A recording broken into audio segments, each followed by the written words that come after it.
All right, guys, here we go. This is going to be a little bit deeper than we normally go. This topic is going to be on pain and suffering, and it sounds like doom and gloom, but there's going to be a lot of good things we're going to talk about here. So strap yourselves in and let's get going. The first thing I want to do is share with you guys about my grandfather, and he played a big role in how I've lived my life and how I've decided to do things and how I've kind of adjusted the path that I've been on as I think about him and what he's done in his life. So my grandfather was born in Iran, was actually Armenian. He moved from Armenia this was back in the early 1900s. Her family had to flee from Armenia, and there was a civil war going on. And he had a big family, right? They had a lot of kids in his family. They got all separated. Okay, there was like where some of them wanted to go a certain direction, others wanted to go another place, and they just kind of got scattered. And him and his older sister and a few other siblings, they went down to Indonesia. So they traveled across country, got on a boat, made their way to Indonesia to get away from the civil war that was going on over in Iran and Armenia. It's like the genocide was going on, and it was a terrible time, early 1900s. And so he moved to Indonesia, set up a life there. He actually got married and was actually newly married. He was setting up a business. He owned an auto mechanic shop. He started his own business. He was really good with fixing vehicles. And then World War II happened, and the Japanese came in, and Indonesia really had no defenses, right? There was really no protection that they could, anything they could do to prevent the Japanese from coming there and taking over. And so they come in, and before the Japanese show up, they have to make the decision of, are they going to destroy businesses? What are they going to do? Because the Japanese are going to come in and they're going to be able to use the infrastructure of the country. Well, they came in very quickly, and he didn't really have a whole lot of time to do much, to prepare, to flee. If they wanted to flee, they didn't have time for that, him and his wife. So Japanese came in, he got put in a concentration camp, or it was really a kind of a working camp, and they found out pretty quick that he was an auto mechanic. They would have him actually work on their vehicles for them, and because they found out with the business that he owned there in the local town, and so they wanted to have him do all that for them, fix their vehicles. And during this time, his wife came to try to get him out, to free him, to get him out of the prisoner of war camp or the concentration camp. And so he got letters back and forth from his wife, and then him and his sister as well, and they were corresponding, and then it stopped. He didn't hear from her again. They actually have no idea what happened to her, and they were never together after that point. So he was in concentration camp. He lost his wife, he lost his business. He tries to help people, right? The Japanese were very cruel to the people there. He got put in a box, right? He got put in one of those small boxes where in the middle of the sun, because they found out that he was trying to help people. What he would do is he would get batteries, because he would work with the vehicles. He'd get batteries and he'd fill them with medical supplies, or he'd have people from the outside send in batteries filled with medical supplies so we could take care of people in the camp. And one day he got caught, and so they put him in the middle of full sun in Indonesia in the middle of the summer, and he was stuck in a box in the middle of camp. Had to go through that, and some of the things he went through were just really, really difficult. He saw crazy things happen there. He got really sick, or he pretended to be really sick, because he heard that they were going to start taking people out of the camp to go work in labor camps outside. So he pretended to be sick so they wouldn't want to use him for labor. So he was really a smart guy when it came to to helping people and being quick on his feet. But it took a toll on him. It really did, and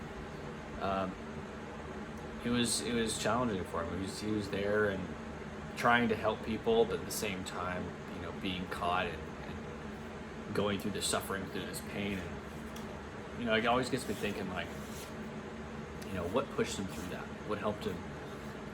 What kept him going through all that pain and suffering and all these trials and challenges that he faced? And what he was able to do is he was able to find meaning, something that was important to him, something that he could do to make a difference. There's people that you're going to meet when you're going through training, when you're going through buds, that are they're very much in it for themselves. All they're focused on is themselves. They want to make through the program. They want to be the best that they can be, but they're really not focused on those around them, on helping people. And whenever something would happen to them, or something going through buds, they have an issue, maybe they get hurt, or they're having a really hard time with a certain evolution, it's very easy for them to get overwhelmed and bogged down and depressed, and then before they know it, they're going to go quit, right? They get in their own heads. But you're going to have to, when things like that, when things get really, really hard, when things get challenging, you're going to have to go outside of yourself and search for a greater meaning, search for deeper meaning in and through that suffering and that pain. Really great book I want you guys to read. Man's Search for Meaning, Viktor Frankl. This book is powerful. It's really short, really a small book. This guy was put in a concentration camp in Germany. He was a doctor, and they basically stripped him of his degree, which is, back then, when you're a doctor and you have a paper degree and they shred it or they burn it, that's your proof that you were ever a doctor, that you ever had any practice, that you were of any standing. And they stripped it all from him, right? They burned it. His practice was gone. He got put in a concentration camp. Same sort of situation as my grandfather. It was seeing people around you that are dying, that are not doing very well, but you're trying to find a deeper meaning through that process and through that situation. One of the things that he mentions in the book, when it comes to suffering, when it comes to pain, is it's this idea here. He says, in some ways, suffering comes to be suffering at the moment it finds a meaning. It ceases to be suffering at the moment it finds a meaning, such as the meaning of sacrifice. So if you, during that moment, that time of suffering, of challenge, if there's meaning to it, if you bring meaning to that situation, it's going to cease to be suffering. And I've seen this multiple times during my time in the SEAL teams, during my time in buds. There's going to be times where it's very, very challenging. It's very, very difficult, a situation that you're going through. And it's the meaning that we take from that. It's the meaning that we take away from it. It's the meaning that we have within that moment. That's what's going to make all the difference. And because of that, there's another really great quote from the book. He says, every human being has the freedom to change at any instant. So you can change your mind to search for that meaning within that situation, to change your mind instead of going from bogged down with depression, with this kind of clouding over of your emotions and your feelings. Whereas when you have you take on a deeper meaning from the situation, you are able to see outside of yourself and see the greater good, see the deeper meaning in it. Whether that's taking because you're sacrificing yourself for others, or you're helping people, whatever it might be. There's gonna be times when it's gonna be challenging, right? There's gonna be times when things are difficult. And the main thing is to not let that just overcome you. And the easiest way to change that is to change your mindset, right? So some things that you start to cope in certain situations. Your body starts to do things, and your mind wants to start coping. A lot of this is going to come back to your why. Your reason why that you're going through that in the first place. there's gonna be certain things that happen in life that obviously it's not part of your why. It's just gonna be something that happens to you in life, and you just need to start to find that meaning that's in that moment, whatever that is, that evolution, that day, that week. Search to find meaning in that. It's not always going to be clear. It's always, sometimes it can allure us and trick us and kind of point us in the wrong direction initially, but seek that meaning in that time. Okay, what is that meaning for you? What does it mean for you? What can you take away from this experience? To remember that with pain comes growth, right? Growth, you're going to be molded, you're going to be tested. You're going to be put in that refinery, and that is it's a challenging thing to go through, but it's going to make the purity rise to the top. That's what you're going to be, right? You're going to be refined, you're going to be hammered out, you're going to be forged, and that's where the growth and achievement and the success is going to come through that. If it were easy, everyone would do it. That's another thing that you can think about, right? Going through the challenges that you're going to, force yourself into, you're willingly going into certain situations that are going to be uncomfortable. It's good to think about the fact that, it's not for everyone, right? And it's not. And that's okay. It doesn't have to be for everyone, but it's for you. This is the decision you've made. And, if life were easy, then it would really be quite boring, right? If we don't put ourselves out there, we don't step out in faith, step out in trust, and throw ourselels out there, sometimes you have to do that. And especially as a man, you're gonna have to take those bold steps, those risks. And it can be nerve-wracking a lot of times, and you don't know what's gonna happen, but that's okay. That's part of the adventure of life. So it's just something to think about. Going through buds for me was an incredible experience, but of course there's challenges for me that I had. I got pneumonia, I got the site, and I had a femur stress fracture. Those are probably the big things that happened to me, and they tested my resolve. They tested me, and I took greater meaning from them. It wasn't just like these things are happening to me. This is happening for me. There's a reason. Maybe I don't understand it in the moment. Maybe I don't understand why this is happening. And a lot of times you're not going to see the greater good, greater meaning in it initially. Just keep searching for it. Keep seeking that out, because there is a silver lining, or there's something that's, fate moved you in a certain direction to protect you or to guide you, and things are going to happen for you. They're not happening to you; they're happening for you, and that's life. There's going to be things that are going to throw curveballs at you all the time. It's how are you going to absorb them? It's how are you going to move through them and come out stronger on the other end. So some things that we can think about to help us through the process. So say okay, there's going to be times when, okay, you're going to be tired of buds. You're going to be at your max. You've been running around all day. You're going to have to go out there and do, you're going to be in and out of the surf, going through, on the boats. You're going to be out there running around with logs, and there's going to be times where it's like, man, this is just a lot. This is just kind of piled up. But it's all in how you approach it. It's all in your mindset. I had a really close friend. He actually was killed overseas in Afghanistan. I have his tattoo, the bone frog, on my side. His name is Caleb Nelson. And we were actually in a trade school together before the Navy, and we got quite close as friends.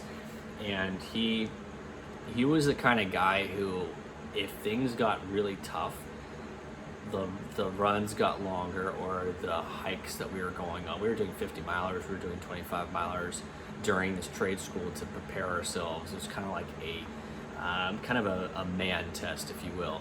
And a lot of the evolutions that we did, we were like 17 years old. We were barely out of high school, and first time away from home. It was just a kind of a shock to the system. And anything that we did that was really, really difficult, the happier he got. The longer the hikes got, the more weight we had to run around with, the happier that man was. And that's the attitude I try to take when I think of challenges, when I think of hard things to go through. It's like, what would Caleb do in this situation? And he would always have a big smile on his face when he was facing the thing that was really difficult. And if it got even harder, he got even happier. He got even more pumped up. And that's the type of attitude you need to take to things that are going on. It is turning it around, right? And taking that challenge and being like, fuck yeah, this is gonna be freaking awesome. You know, I don't care how tired I am. I'm gonna crush this. I'm gonna go through this. I'm gonna go over this. I'm gonna accomplish this. And that's just the approach you want to take to it. So, you know, you can just change your mind, your mindset. It's freaking everything. And so sometimes you're gonna be in the moment. It might be like, shit, you know, this is freaking, because a lot of people around you are gonna be like overwhelmed, or they're pissed off because they're all tired, or whatever the heck it is. You need to go back to your why. You need to think about your breathing. You need to think about all the things we're learning during this program, the visualization, you know, using all these little tools that we talk about. And in the end of the day, you gotta man up, right? So there's all these little things we can do, we can talk about. But you know, it's important to realize that there's gonna be things that are tough, and there's some things you can't just prepare for, and you can't just throw everything at it. Even when you prepare for buds, there's gonna be things that are going to happen in buds that you're not quite ready for. And that it's gonna test you in that way. It's gonna test your resolve. But it's all in your approach. It's all in the meaning that you take from that moment, from that evolution, from that situation. What's that meaning? What is that? What is it for you? And you don't just approach it and start to go down the rabbit hole of fear and worry, and before you know it, you're depressed, and you just, you know, you get all these emotions worked up. Take that and flip that. You want to have that like David Goggins mentality. You want to be able to go into an evolution, be like, I'm gonna crush this. I'm gonna go as hard as I can. There's no stopping me. You're gonna be that guy that's gonna. The elements are coming against you, and the challenges are coming against you, and you're gonna bare your chest to that. You're gonna be the guy that's leaning in, and that's the thing that, especially that I've started to do more in my life, is when I feel stress, when I feel pressure, when I feel these things that are rising up against me, you know, this was in the SEAL teams as well. I found that if I lean into that instead of lean away from it, I get stronger. I feel more confidence when I push into that. Okay, it's like you're feeling the pressure against you. You're feeling this wall heading your way. It's going straight towards it instead of backing away, because the last thing you want to do is start to give ground to that, whatever that is, that thought, you know, that overwhelming feeling, whatever it is. The last thing you want to do is give it ground. But if you go against it, it's going to stop it in its tracks, and it's actually going to move the other direction. So you want to lean into it in the moment instead of letting it start to creep in. Those thoughts start to overwhelm you, and it's gonna push you, right? You don't want that to happen. You need to be on the offensive against these feelings, against what's coming into your mind, what's trying to derail you. Because there's gonna be a lot of things that are gonna try to take over your mind and push you to do, to do the thing that you shouldn't do, which is go ring out. And the instructors are gonna be there to test this, and they're gonna be playing games with you and playing games with your mind. I was there. I was an instructor. I know what happens, and I get some guys, right? It's gonna test you. We're gonna throw things at you that you're not ready for, and that's the whole point of it, right? And how are you gonna react to this? Are you taking things on board like life is happening for you, or are you feeling like life is happening to you, and it's just woe is me, and shit, how am I gonna make it through this? It's the complete opposite mentality that you need to have. Okay, lean into it, take away that meaning from that situation. This also comes back to gratitude, thinking about, man, there are so many other dudes that wish they were in my shoes right now. And you could be standing in front of an instructor about to do some 8-count bodybuilders for an hour, and still find gratitude in that moment, because you know what, you are freaking in buds and about to crush this evolution, and you're one day closer to becoming a Navy SEAL, whereas, you know, your friend Joe Schmo back home is still working at the local Burger King, you know, and wishes he was in your shoes, doing the 8-count bodybuilders. He would do anything in his power to be in your shoes. And I talk to guys all the time that they have physical limitations, that they can't show up at buds. They're not allowed to. Maybe they're colorblind, or maybe they have an injury that just they can't recover from, or they can't seem to pass the ASVAB, or whatever the heck it is. There's something that's preventing them. Or a lot of guys actually reach out that are not even American citizens that want to be a SEAL, and it's like, well, okay, this is not going to work out for you, obviously. But there are so many men that wish they were where you are in that moment, even in your moment of suffering, carrying a log. Take the gratitude and use that as one of your tools as well, because it'll flip the script on it. And you can see the guys when you're there that are mentally leaning against whatever it is and pushing as hard as they can, and you'll see the guys that are backing away the other direction, letting fear take over. And you want to be the guy that's going to be pushing hard, especially in a leadership position. When you step into that role as a leader, whether you're a boat crew leader, whatever it is, you need to be that guy that's leaning in, because the guys under you will feel that. They will see that, and they will draw strength from you. It's the same thing when I was in the SEAL teams. So I had leaders that were yes men, that were pushovers, that did not have a backbone. And I had leaders that were incredible and the strongest men you've ever met, and you would die for them. They were completely there for you, there for the boys, and yet you knew that they were going to do everything in their power to make the mission a success, but they weren't going to sacrifice or compromise their team, right? Their platoon, and the core values that they have. So, you're gonna find all types of people, right? You're gonna see this. You're gonna understand and realize the men that are pushing forward and have the offensive mentality, rather than the guys that are backing away from responsibility, backing away from fears, backing away from things that they feel are happening to them, right? It's just a mindset shift that you need to have. And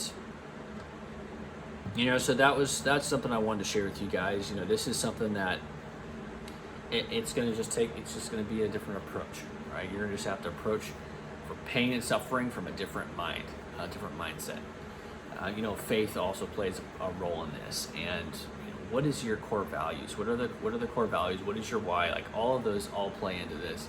And you need to become a full man, like in every aspect. Like, if you're somebody who wants to completely ignore the mindset piece and wants to completely ignore the personal development side of things, all the things that they think is important is to go train and get hard in the gym. And yes, by getting hard in the gym, getting strong, it's very important. You need that. But you also need to develop your mind. You need to develop your mental muscles and your mental fortitude, because there's going to be moments when your brawn and your strength is not going to pull you through in that moment. You're going to have to rely on your mental strength. One of those times is going to be during pool comp, right? You're not going to be able to fight your way through that situation. You're going to have to calm yourself down and think clearly in the middle of a very stressful environment. So just something for you guys to think about. This is deep, right? This is some deep things we're talking about. We're not always going to talk this deep. But I just wanted to share this with you guys. And I definitely think our next book, you guys should pick this one up, Man Search for Meaning. Let me know what you think. Okay, it's a really great book. I don't normally get emotional when I'm reading, but this hit really close to home because my grandfather, I know anything that he went through, and reading about what Victor went through. And so I want you guys to take a look at this book. It's got so many, I've underlined so many things in this book. It's got so many good takeaways. So next book we're going to have for the last half of our program is going to be this one. All right, guys, I'm going to let you go. We're almost at 30 minutes. And yeah, bottom line is, everything in life that happens is happening for you, not to you. It's the meaning that you take away from that situation. It's your mindset that you have in that moment. It's the leaning in. It's the offensive. It's the pushing against of those negative emotions. That's all going to bring you through the process, and you're going to be a victor on the other side.